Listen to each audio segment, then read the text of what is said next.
Okay, Dad. Yeah, a lot has happened in the past 48 hours since our last podcast. But before we dive into the weeds, I want to take a step back and um, talk about something that I've heard from Colonel Douglas McGregor and also the folks on the Duran. Just talking about a general tone shift um, in the United States that is basically pointing towards the idea that the United States is going to walk away from Ukraine. So we've seen in the past month the New York Times article stating that the CIA has 12 bases in Ukraine that they set up there in 2014. The Economist recently had an article saying basically how resilient and strong the Russian economy is, as opposed to when this war first broke out, everything was just about how, the ruble is going to be rubble. These sanctions are just going to demolish Russia, and they kind of kept this narrative for a long time, constantly saying, "Oh, that they're running out of munitions. Russian inflation is crippling the Russian economy." Always painting this bleak picture, and all of a sudden we have this change. And then also a big admission from CNN recently, stating that Russia is outproducing the collective West in munitions by 3 times the amount. It's something you touched upon last time as well. And then perhaps the biggest, most obvious thing that might point towards that the United States could be walking away from Ukraine is the firing of Victoria Nuland. We don't know for sure if she was fired, but it seems like the general consensus from most analysts is that she was pushed out. And she was the grand architect of this whole Ukraine project. So my question is, if and then one last thing is, however, if a lot of people are saying that all this points to the fact that the United States is just going to simply walk away from this Ukraine project because it's turned into a complete disaster. But if you listen to Biden's State of the Union address just last week, he said, I have a message for Putin. We will not walk away. We're Right. basically reiterating that we're going to be in there for the long run. So my question is, do you think Biden is simply saying that, or he's not in control? Do you believe that we really are walking away? And if Biden, it's the Biden administration seems to be constantly stating that we are backing Ukraine for as long as it takes, and we will not walk away. And if that's the case, then who's really in charge? Who's making these choices to say, like, there is to tell the media that, okay, we need to start changing the tone because it looks like we're just going to pull out and just leave Ukraine in the mess it is and just kind of walk away from this whole disaster. So do you think that's actually what we're doing? And if so, who makes that call? Who makes that shot?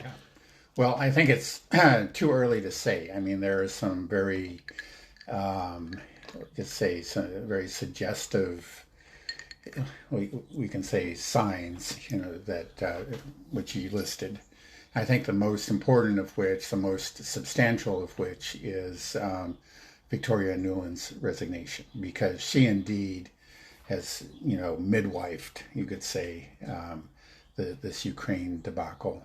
She was there at the beginning, passing out cookies. She was there plotting the coup. She's been there all along, pushing it to, as far as she could, and now she's gone. And that obviously means something. We don't know. We have to speculate because she hasn't explained herself what happened. And yeah, it certainly suggests that either she herself recognized that she was failing, her project was failing, the Ukraine project, or there were others that saw the failure and pushed her out. One thing I have, I understand that latter argument. I can see evidence for it.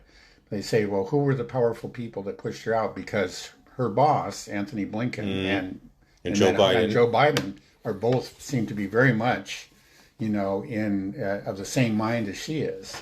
So it doesn't seem like it came from above her, but maybe there was enough of murmurings and complaints below her, or maybe at in the Pentagon too, that that Blinken and Victoria Nuland herself had to recognize that there was a growing resistance, and a strong enough resistance to what she's been pushing that she felt she had to step aside. I don't know. I mean, it's just we have to speculate. It's kind of like a shadow play when we see shadows on the wall and we make guesses. I guess one thing you can say, there is just a growing recognition of the reality. I don't know if that means there's a real change of policy. That's one way to look at it. Is okay, they're the realists. The realists are now taking charge and they're releasing these articles in the media, and which is signaling a policy shift. Or maybe it's just a little. It's not. We're overthinking it. It is just that, hey, the reality is just staring people in the face, and even very committed supporters of Ukraine are seeing that reality and beginning to write about it, beginning to admit it. So if Biden is saying we will not walk away, is this simply political posturing? Do you think that he is aware and knows that we will walk away? Because the argument that's kind of being made by people like McGregor and the folks on the Duran is basically there is no choice for the United States other than a full-scale commitment, boots on the ground war. And even then, there's no guarantee that we would come out victorious, and that could very well mean the end of the world. So it seems like we may not have a choice but to walk away. And is Biden, do you think, aware of that and is simply just saying we will not walk away? Or does he actually feel like he means that, and there is some other sort of the Pentagon and deep state bureaucrats that are kind of giving the green light to the media and other people saying like, look, we have to walk away. This is the reality. Yeah. Biden may not agree, or we just tell him to say these things. Is that how it's working? Or yeah, it's well again, it's really hard to know. I mean, it seems to me, I don't think, again, Biden doesn't seem to have a real grasp on current realities. I think he's living, in the previous century. He really does believe that American power has virtually no limits. I think that's the way he looks at the world. And I don't think he's capable of changing, his fundamental outlook.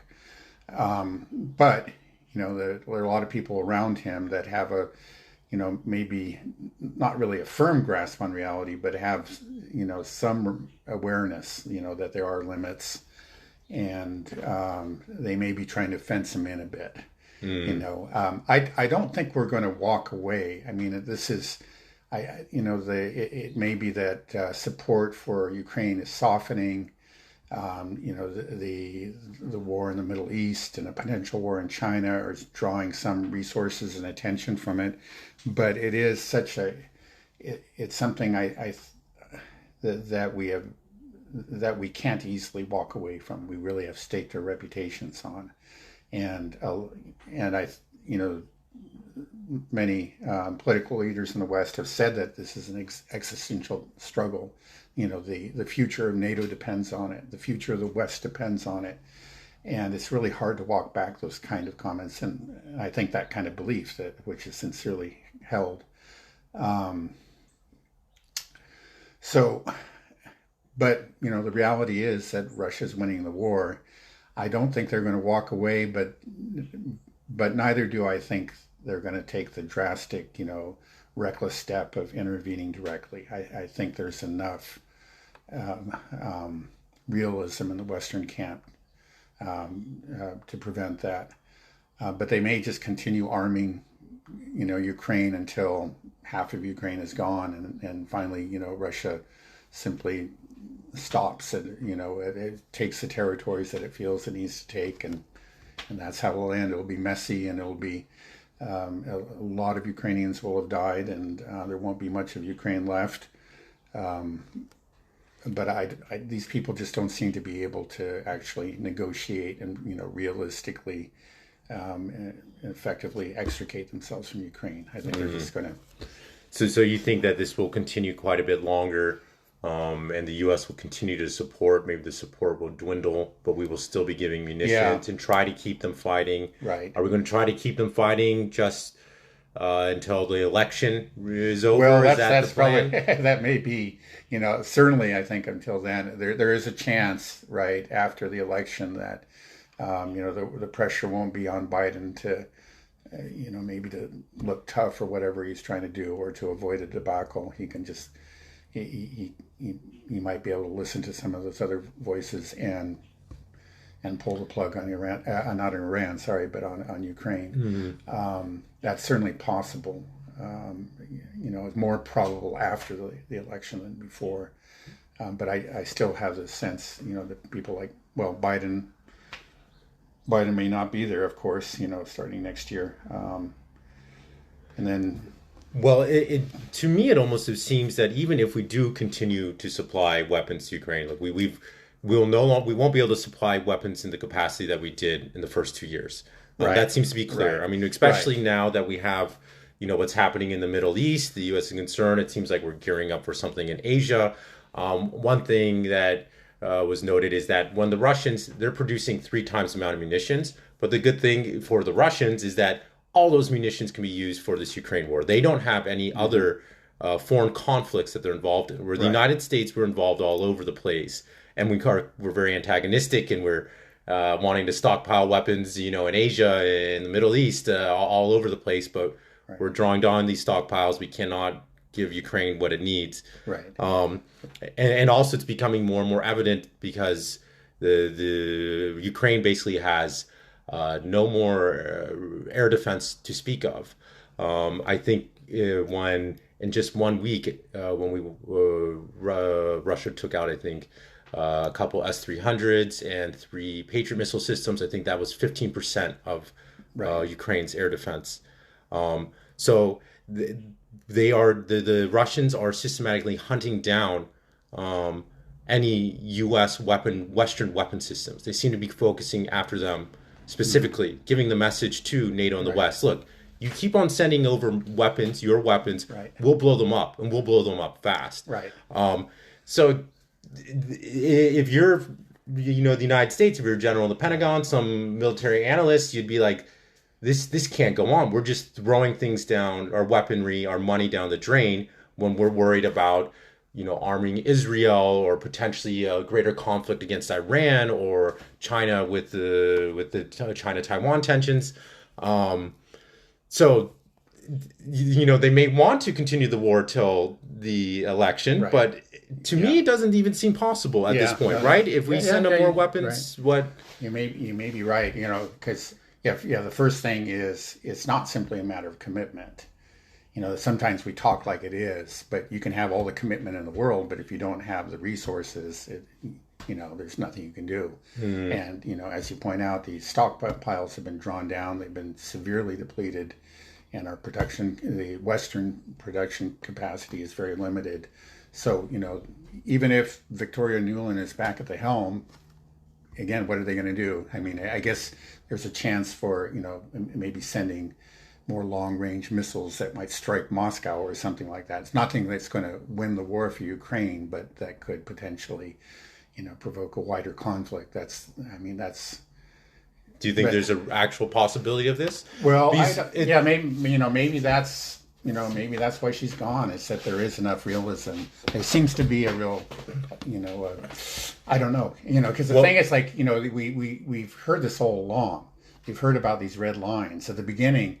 Biden was saying, okay, no tanks, or no, definitely no aircraft, and then, but red line after red line has been crossed. I mean, they've shown an awareness in the past. Okay, this is dangerous. This is maybe reckless. We're not doing that. Later, Biden say, man, that could mean World War III. Right. And then he went ahead and did it. And Schultz has done that in Germany many times. Oh, we're not doing this. We're not doing that's too dangerous. And then he does it. He sends the Leopard tanks or whatever. So right now there's clearly like disapproval of maybe sending them long range missiles that could hit Moscow. But who knows? One thing is that the fact that they keep on crossing these red lines, of course, is a sign that their previous plans have been failing. That they realize the project is failing, and that's why they keep on, doing some increasingly reckless things. But we just hope there's a limit. They understand at some point we can't get any more reckless. Right. From what I understand, Schultz, it sounds like, has finally put his foot down. I was just going to bring that up. So we had that audio recording between 2 German generals discussing giving Taurus long-range missiles Right. to the Ukrainians to attack the Kerch Bridge, in Russia, to attack targets within Russia. Right. And then, when Russia got wind of this, they said, like, look, anything you guys have, we also have, and we can do to you. Right. If you want to strike targets within Russia, then that means we can strike targets in Berlin, in Germany. Right. And it seems like that's really kind of spooked Schultz, and Schultz is giving kind of a more firmer stance with this red lines, like, we are not doing this. Yeah. So it sounds to me, just from what I gather, that most of Europe is starting to get cold feet, Schultz, with the exception of Macron, Yeah. Which is a bit strange. Yeah. I feel he's he's always been an odd character. In the beginning, Macron was the one that was willing to talk to Putin. He was the first one that would be like, oh, I will talk with Putin and do these things. And now he seems to... Maybe we can segue into this real quick. What is Macron's play? There's an argument made by the Alexander Mercouris and Alex Cristoforo that perhaps this is a strategic play to assert French leadership in Europe. That Germany is being shown as weak, and Macron can now be the tough macho guy in Europe. Do you think that's possible? To me, it seems silly, but well, that's possible. I'll get to that in just a second. But before I do, let me just finish what I was going to say about the U.S.'s ability to meet its commitments or to continue to support Ukraine. Well, what we're talking about the recent incidents of the American and Western systems that have been destroyed by the Russians, and that has got to be very painful and very unpopular within the Pentagon. Yeah. Because if the Pentagon is nothing else, it's a big money. The military industrial complex is a huge money making.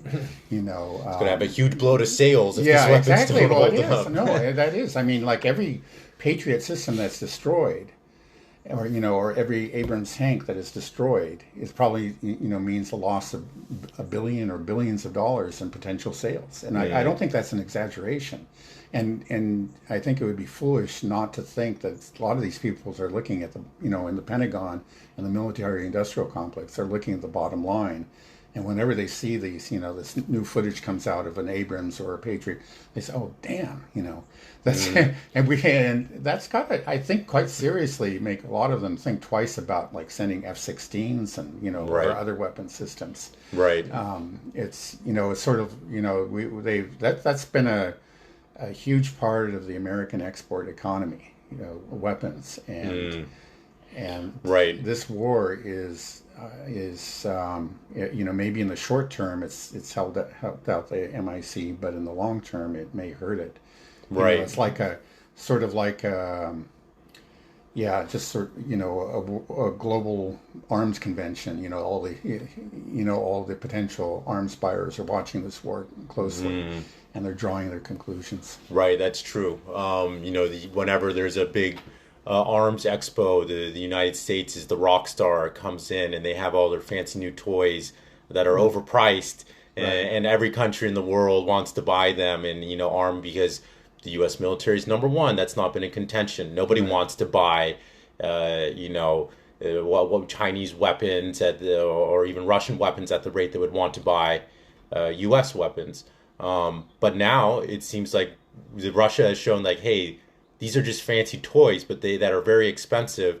But in terms of actual military application, they have some serious defects. They're very difficult to maintain. The ammunition's very expensive. And they're just not that effective in what we're seeing in playing out in this, Eastern European conflict between Ukraine and Russia. Russia is destroying all of them. Right. Well, maybe we can actually segue. But we're going to talk about. Macron. Okay. Before we, okay, good. So yeah. Yeah. Well, how do you feel about Macron? Yeah, I don't claim to understand him. I've known him. He's the kind of person that says he's very kind of grandiose, makes these grandiose statements about various topics, and sometimes he says things that are very interesting and maybe slightly edgy, or what you don't expect from a typical Western European leader. But first of all, he tends not to follow through. He'll say something and everybody will be quite excited about it, and then when push comes to shove, he always does what the establishment expects him to do. But he's also has. I think people have long noted that he does have he's kind of has a very high regard for himself, and it may also be kind of a French thing. I mean, the French have always had a chip on their shoulders, vis-a-vis the Germans, and have they at one time they were the center of European civilization. And they really have never completely accepted the fact that they're no longer the center of European civilization. And I think maybe some of that old French pride is coming back, or reasserting itself in Macron. And, he's got a Napoleon complex now. I was about to say that.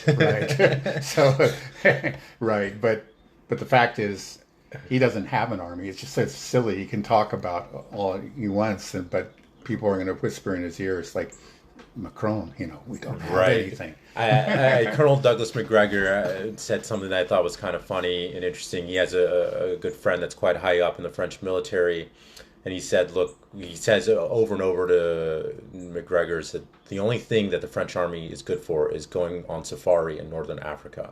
That's it. We're not actually able to. Yeah.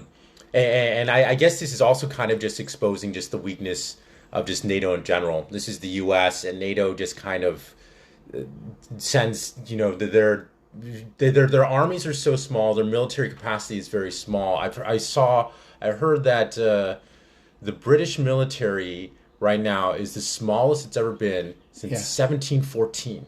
Okay. I think is what I saw. Yeah, or was it 1774? Or something like that. Yeah, it was 18th century. 18th century. Right. Yeah, no, I heard the same thing.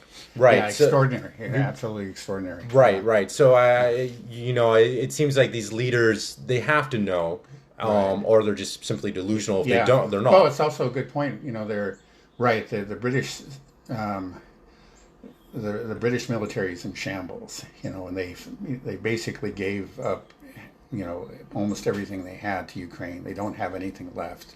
They have very few people, very few men enlisted, and having trouble enlisting anymore.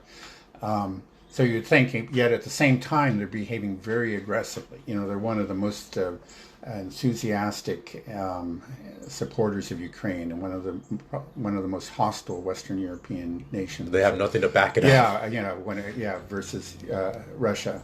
Yeah, they have nothing to back it up. And they're not really making an effort to change that situation, because just recently there was a vote on the military budget and they did not increase it. So they're not, they don't have anything and they won't have anything. So, it's just a lot of hot air. I mean, they can, with their Storm Shadow missiles and their special operations forces in Ukraine, they can, maybe sink the occasional ship or do damage to the occasional bridge, but that's it. I mean, it's kind of James Bond kind of stuff, but nothing that's going to have an impact on the outcome of the war. Okay, yeah. Well, maybe we can. We were talking about before the Macron conversation was. Just the military-industrial complex and how it's hurting potentially the U.S. Weapons sales in the future.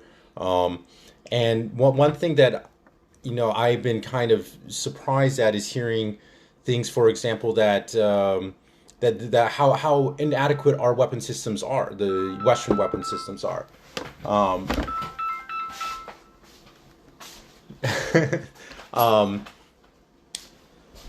So, for example, the S-300 is sort of the Soviet era system, air defense system that is, is it comparable to the Patriot system? For the Patriot system, for me, it always seemed like a much more advanced, newer, better system. But from what we were seeing, is that actually the S-300 might be more effective. How is that possible? Is it Yeah. Well, no, I've heard. I mean, even before the Ukraine conflict, I heard that the Patriot system had many deficiencies. Very expensive, very complicated, requiring months, if not years, of training. For a very large crew that has to man it, but not particularly effective. Especially against, I guess, certain kinds of missiles or drones. But I think it's long been known, acknowledged that the Soviet Union, now Russia, has been the leader in air defense. I think the Soviet Union made a decision. They actually saw that the U.S. Air Force was very formidable and still is, and they decided they needed to counter that. So they just created a very thorough, very effective air defense system. And from what I understand, the S-300s, it's not like a Patriot where you got this one battery you set up outside of the city and maybe another one on the other side. It's kind of a large interlocking system that covers a vast area, a whole country or, a large territory. And that's what Ukraine started the war with. That's the older system, the S-300. Now the Russians use S-400s and S-500s, and I think they have an S-550 or something coming along. But it was quite effective, and a lot of people were wondering, well, why aren't the Russians flying their planes over Ukraine? They have quite an air force, but you just didn't see Russian planes at all, or just very infrequently during the first year or so of the war. And the reason was the Ukraine had a very effective air defense system. That was the S-300 system that they inherited from the Soviets. And it took a while for the Russians to pick it apart, but they did. They mainly, I guess, by attacking the energy infrastructure of Ukraine over the course of the first winter of the war. They forced the Ukrainians to launch a lot of S-300 missiles, interceptors, and to deplete their stock. And eventually, that was a big part of the way that they just wore down that air defense system. But now, clearly, you can see the consequences. It's basically gone. There are just a few Western systems, again, a hodgepodge. They're not interlocked and intermeshed the way the S-300s were, because they're different systems, and they can't work in coordination with each other, and they don't seem to be particularly effective. So now, this has really been a huge shift. You can see it. You began to see it in the Battle of Avdiivka, where the Russians began quite consistently to use air power, dropping those glide bombs, and that.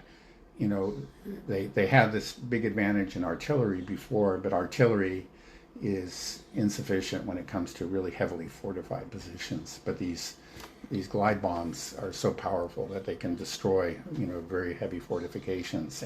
But of course, they have to be launched by an airplane.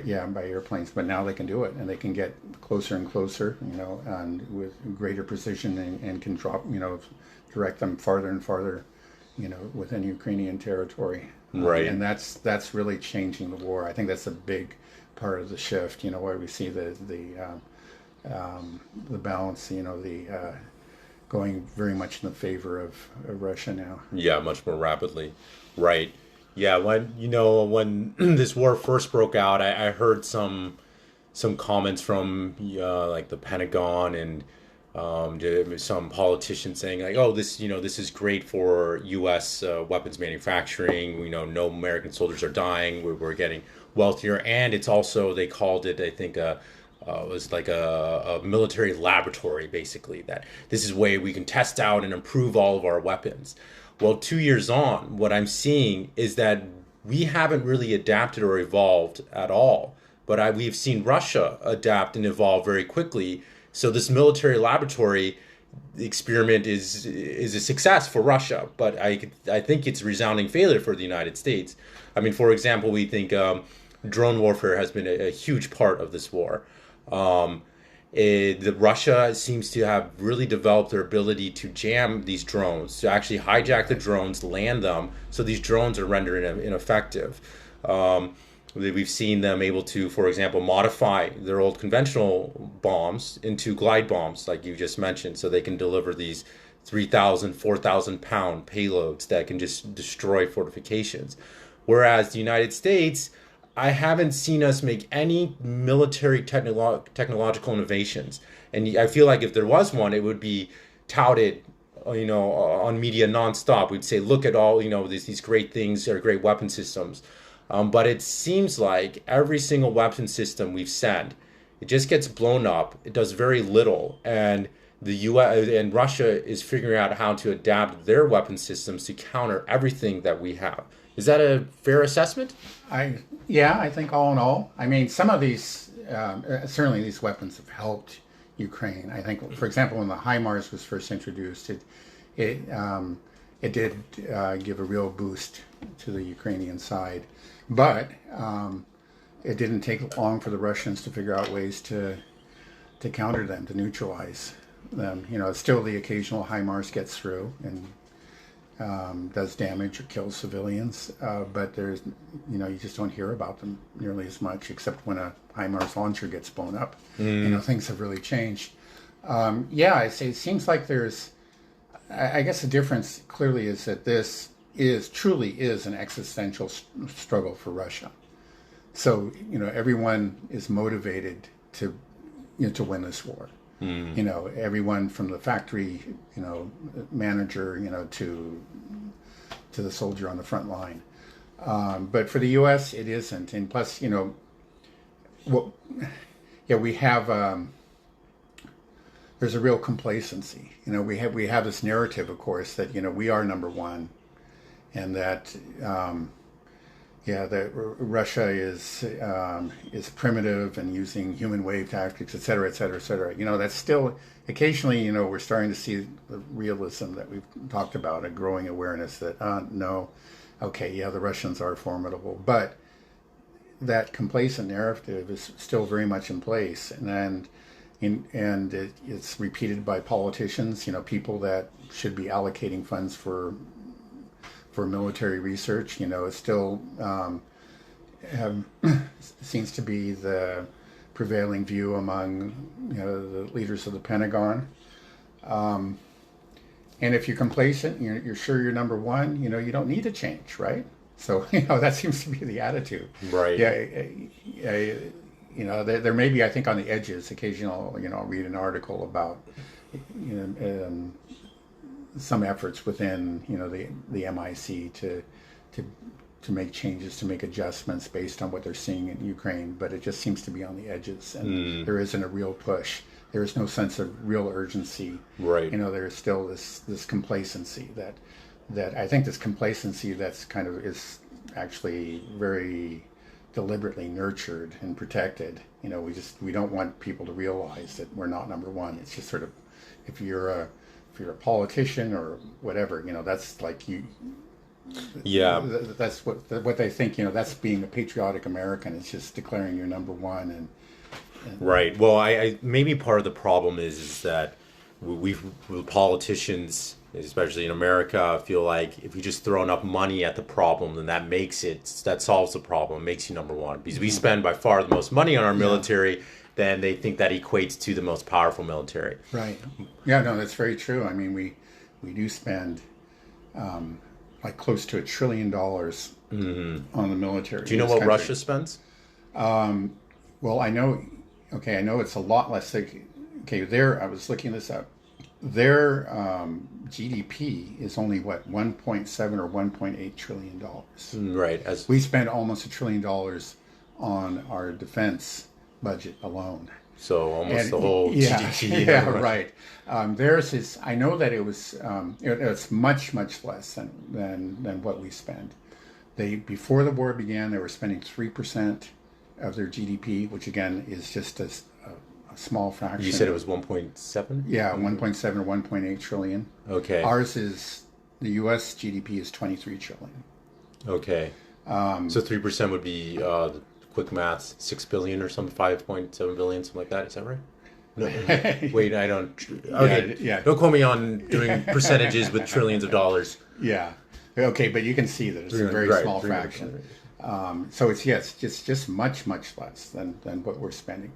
And if you just looked at that, looking at the dollars, I mean, I remember early on in the conflict, I used to follow this Russian Anatoly Karland, he was very much pro-war, but then he became very, very sour on the Russian effort. You know, it's sort of funny, you find this confluence of like pro-Ukrainian people and ultra-nationalists within Russia. You know, both of them were real angry at Putin because he didn't go in hard enough, and well, you know, for different reasons, but they both assumed that the Russians were incompetent. And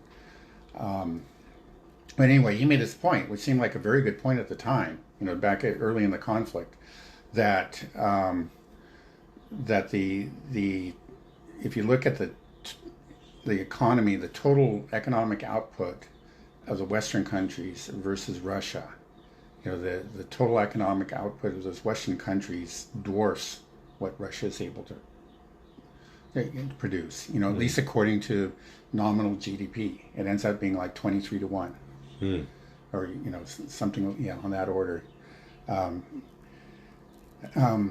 then if you know, you could say, well, okay, well, we shouldn't look at nominal GDP. We can look at purchasing power parity, right? And that adjusts it. It becomes more, instead of being like 23 to 1, it becomes 6 to 1. But still, there's this huge mismatch, right? Right. You know, so this should be, if we're just looking in terms of economics, this shouldn't be a contest. Right. You know, the West should be outproducing Russia by far, by at least 6 to 1. Right. Or, you know, with the nominal GDP tells you what you can get out, you know, on the global market. You know, they should be able to buy out. Right. But that's not happening. So what does this mean? Is there just a huge amount of just corruption and fat and waste in the military-industrial complex? Yeah, I think that's obviously a big part of it. Yeah, we spend a lot of money on our military, but that doesn't equal a good military. It's kind of like what you hear about education. You say, oh, this state spends so much more money on education than that state, or this school district than that school district, as though like the amount of dollars spent on per student is going to tell you, you know, is equal to how good the education that student is receiving. And it's patently untrue. And I think it's untrue in education and untrue also when it comes to military spending. One thing that I learned during this conflict, it might have been from you, that always kind of surprised me is that countries like Russia and China have hypersonic missiles, right? But the U.S. does not. Is that right? That's correct. How do we not have hypersonic missiles? I mean, it seems like one of the most sort of a benchmark of military might is to have missiles that can travel at speeds where air defense systems can't shoot them down. It can just go around the globe in matters of minutes. Right. Yeah, no, I understand. I think the Russians were the first to come up with it, then the Chinese, and then apparently the Iranians. Right. So even the Iranians have hypersonic. How is that possible that we don't have? And it's not like from what I understand, it's not that the Americans haven't been trying. There have been failed tests. You know, they're working to develop, but they haven't. That tells you that there's something rotten, you know, in the MIC. And you know, it's kind of like, maybe it's like what we're seeing in Boeing. You know, Boeing was once this really quite an extraordinary company. Now doors are flying off mid-flight. Right. Yeah. But from what I understand, it was the finance guys took over, where it used to be the engineering nerds ran it, and the people who loved airplanes. And, you know, that's what they lived for, is building a good airplane. So maybe the Pentagon's is full of deep state bureaucrats that are trying to get money. Well, and also, people that are lining their pockets. And that's probably been true for longer than we realize. I mean, it's been a very comfortable kind of arrangement that these people have had for decades. And they haven't ever really, you know, their products haven't really been put to the test until recently. They've picked these very weak third world countries to occasionally unleash their, you know, the fancy toys. Yeah, America's military might against, and blows up a lot. Often it doesn't result in actually a victory in the war, like in Afghanistan, but it kills a lot of people, blows up a lot of buildings, and everybody's very impressed. But it's not help sales. Yeah, but they're not fighting countries that have a sophisticated air defense system, for example. You know, a country that can fight back. And now this.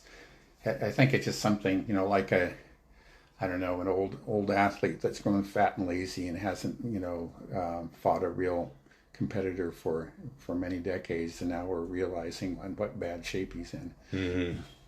Okay, well, just to wrap this up, I'll bring it back to what we were talking about in the beginning a little bit, where the idea that if the United States walks away, you think that maybe we're not going to just outright walk away. We'll try to keep it going, maybe continue some support, although it may not amount to much. Right. The end result is that Ukraine will lose this war. The U.S. will leave. There will be a reputation incredibly tarnished. The military-industrial complex has been tarnished now. The U.S. military might has been tarnished.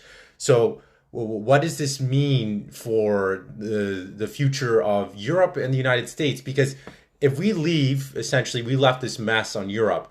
Does this mean the end of NATO? I imagine the Europeans will be very upset. You got us into this mess. And let's talk about the Ukrainians as well. We told the Ukrainians to do this. Will the Ukrainians turn on the West and say, "You look what you did to us. You made us lose our country. 500,000 or more of our people are dead because of you.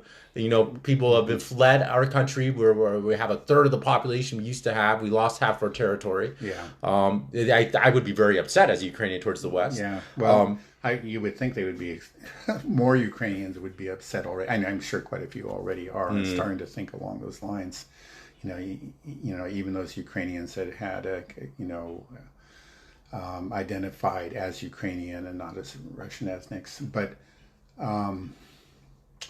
well, I guess first of all, I'd say I don't think we're actually going to walk away, but we're just going to retreat with the Ukrainians. So we're still going to be involved in supporting whatever is left of Ukraine. You know, it's going to be a Banderistan in the West, unless Ukraine turns on us. Yeah, well, that's not impossible. It certainly isn't. You could, and that would look very bad for us. Yeah, right. Well, yeah, but I mean, it's just that there's just seems to be an inability to adapt to the new realities, and you're seeing it both in Ukraine and in the Middle East. I mean, what our support for Israel is really been very bad for our reputation. It's tarnished our reputation severely. I mean, I think what we've set back, the maybe U.S. efforts in the Middle East by decades, and done damage that's going to take decades to repair damage to our reputation. Right. And the same thing is, it's just that we have a leadership, an elite class that is wedded to certain notions, and it just is showing no willingness to let go. Right. Certain ideas of U.S. supremacy, and they're just unwilling to be flexible. Right.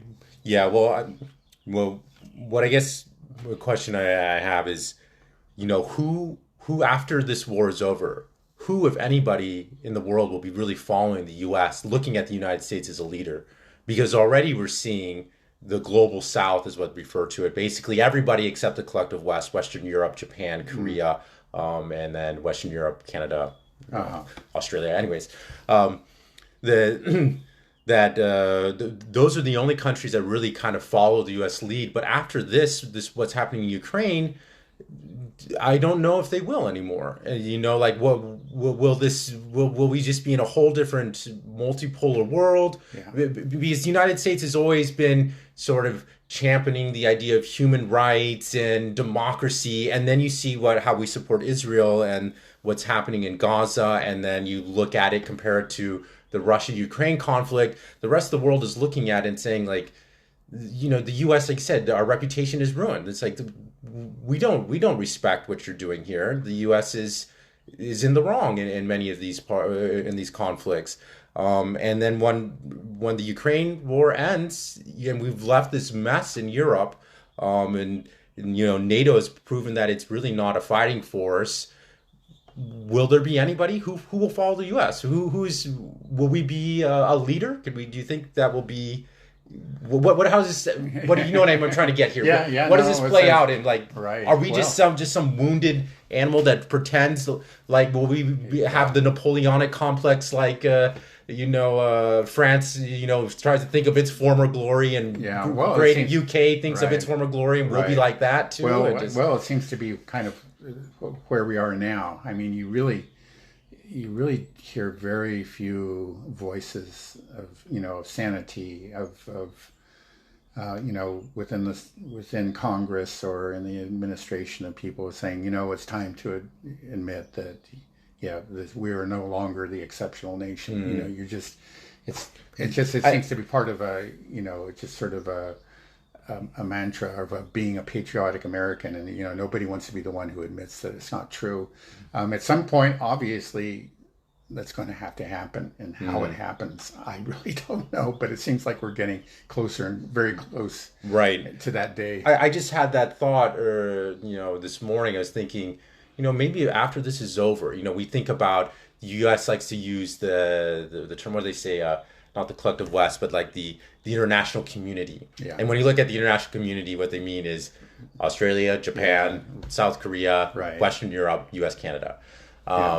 But I was thinking that maybe that after this Ukraine war, will those countries start to try to distance themselves from the United States and be like, we don't want to be part of this anymore. It's the U.S. is not in charge, and they're a rabid dog with what they're doing. Well, it's certainly possible. I think it's inevitable, actually. I think maybe you could see some taste of that future in what Saudi Arabia has done, because Saudi Arabia used to be a very, very firm ally of the U.S. ever since, pretty much since World War II. Now they're aligned more with Russia. Or they, I guess at least officially, or they're neutral, and and they'll certainly deal with both sides. Well, but if anything, you're right. I think they seem to favor Russia. They prefer Putin to Biden. Or Anthony Blinken showed up. Right. Yeah, when Anthony Blinken showed up, they made him stay in a hotel room for a day before they even talked to him. Right, and then when Putin or his people show up, it's the red carpet and the air show and parades. Yeah, so right, and that is a remarkable shift. Saudi Arabia is not an insignificant country, and it really was very firmly in the U.S. camp for a long time, and it no longer is. And I think they took the measure of things, and so you could see that with South Korea or Japan, or it certainly seems possible to me. And eventually some European countries. Right now, I mean the governments of those countries are very, very firm. Just like the U.S. They're incapable. It seems like, I think they're just plain incapable of accepting the new reality. Right. But it may be that they will get voted out. Yeah, they're very unpopular. They may get voted out, and there may be some new parties that take those countries in a different direction, like Viktor Orban in Hungary. Okay. Well, I guess we can end it there. I feel like the world could be a very different place in a couple of years. Well, it's already a very different place from where it was 2 years ago. Right. That's the extraordinary thing. Things are changing rapidly. Right. Okay. Interesting times. Okay. Thanks, Dad.